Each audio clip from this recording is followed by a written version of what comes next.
Hello, my name's Jackie and welcome back to my channel. And as it's almost the end of 2020, I thought this would be a good time to look forward at 2021. Last year I did like a decade in review as well as my goals for the year, and I was thinking about doing a year in review for this year, but the truth is that I don't think I achieved any of my goals, so that would be a depressing video.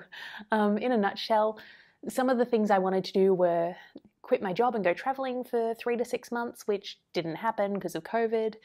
I wanted to write 2 new books, which didn't happen mostly because of work commitments actually. So I got a new job sewing Camp NaNoWriMo in April, or is it May?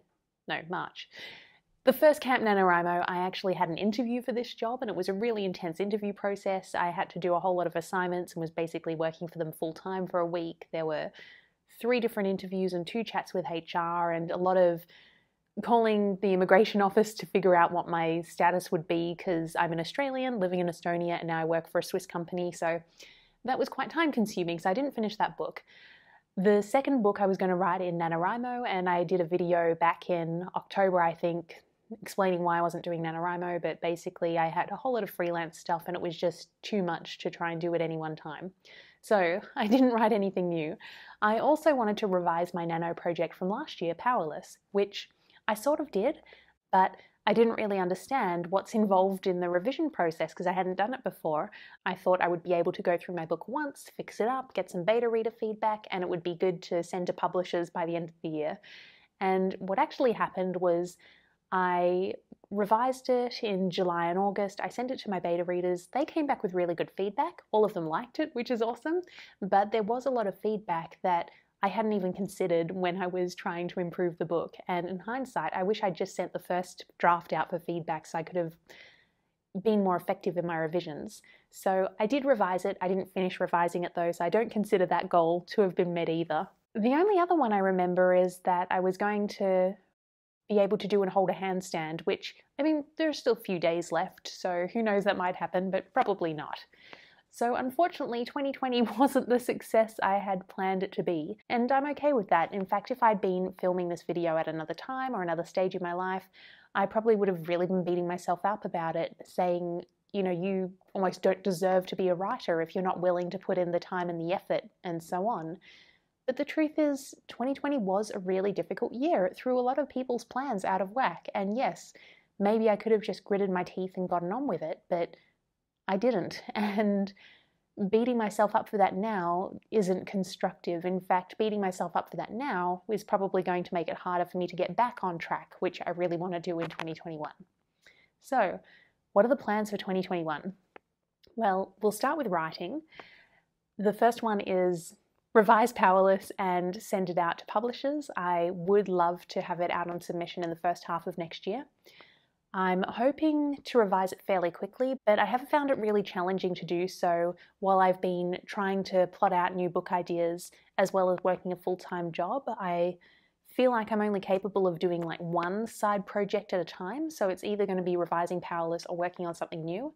And I'm not sure whether I should put the other stuff on hold just to get Powerless done, or whether I should try and get these new projects done and then go back to Powerless. So timing's a bit up in the air, but I'm hoping that with another round of revisions, I can get it to the stage where it's ready to go out to publishers, which would be really exciting. The next goal is I would love to write 2 new drafts again. So the next goal is I would love to write 2 new drafts again. The difference between next year and this year is that this year I wanted to write 2 brand new things, and I also mentioned a project I wrote last year, which some of you may know as my fantasy hot mess. I mentioned that if I had time, it would be nice to revisit that. For next year, I think one of the 2 new projects is going to be my fantasy hot mess, and the reason I'm counting that as a new project is because it needs so much work. I'm planning to rewrite it from scratch. I'm not even going to have like the document open and then be retyping and making changes as I go. I'm going to be starting a brand new document, not even referring to the old one, and just trying to tell a good story, because at the moment it is a hot mess. The other project I'm not sure about, I'm trying to outline a murder mystery at the moment, which might be one of the other projects. If not, it's definitely going to be either a young adult, new adult, fantasy, sci-fi, adventure type of thing because one, I want my books to be fun. At this point in my life, I am writing to have fun. I think we need more fun in the world. People should be able to read books and watch movies and watch Netflix and escape for a little bit. And one of the things I loved about Powerless was it was so much fun. And from a more commercial perspective, if Powerless does end up getting picked up by a publisher, then I will have better luck of getting a similar book published by them. And even if it doesn't get picked up by a publisher, if I end up self-publishing it, it makes sense to write another book for the audience that that book will find to get my author career up and running.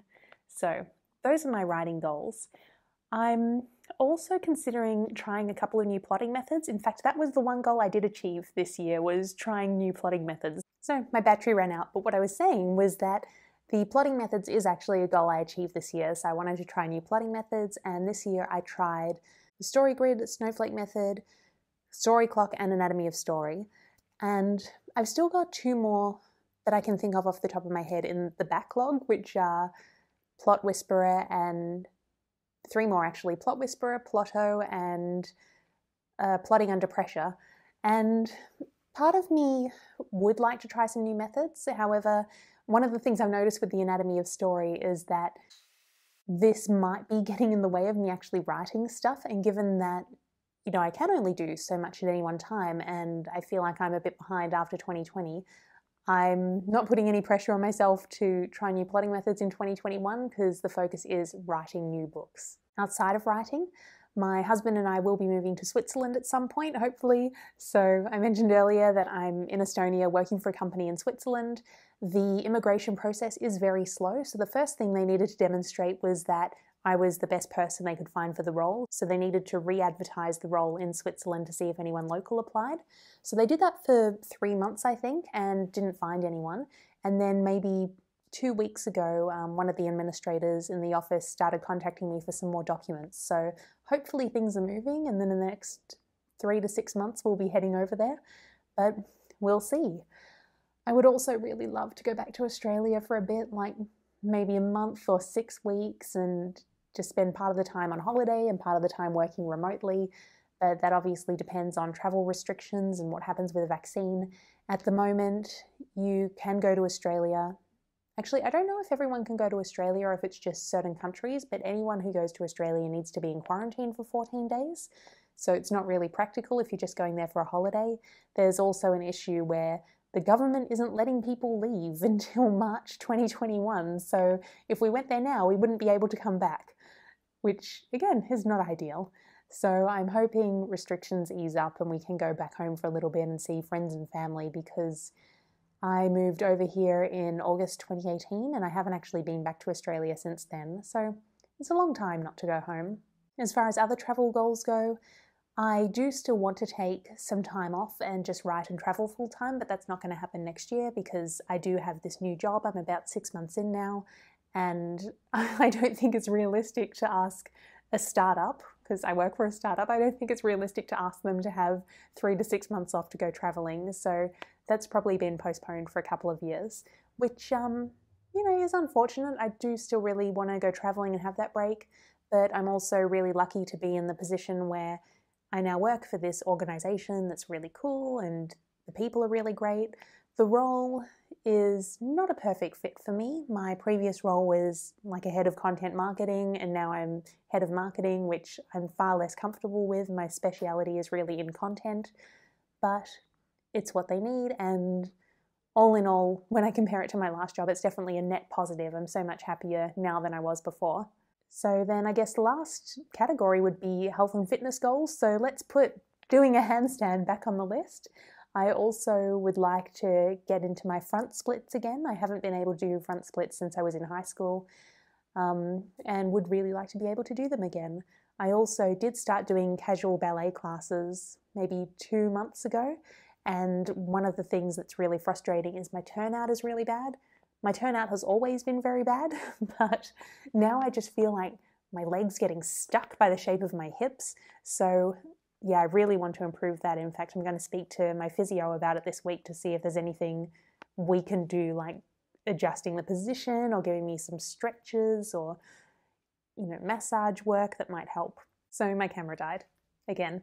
I didn't have anything planned when I sat down to do this video, but because it was the end of the year, I thought it would make sense to have a chat.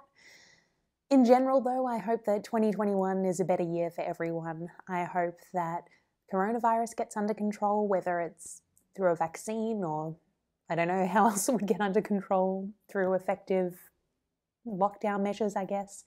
But I hope it gets under control. I hope borders open again. I hope people can start going back to their regular routines. But I also hope that some of the good things that have come out of the virus stay. I hope that people are able to continue being in regular communication with people they might not have usually been able to communicate with through things like Zoom and so on. I hope that people who really enjoy working remotely are able to continue working remotely, whether it's because they have young children or maybe they have special needs that just make it easier to work from home.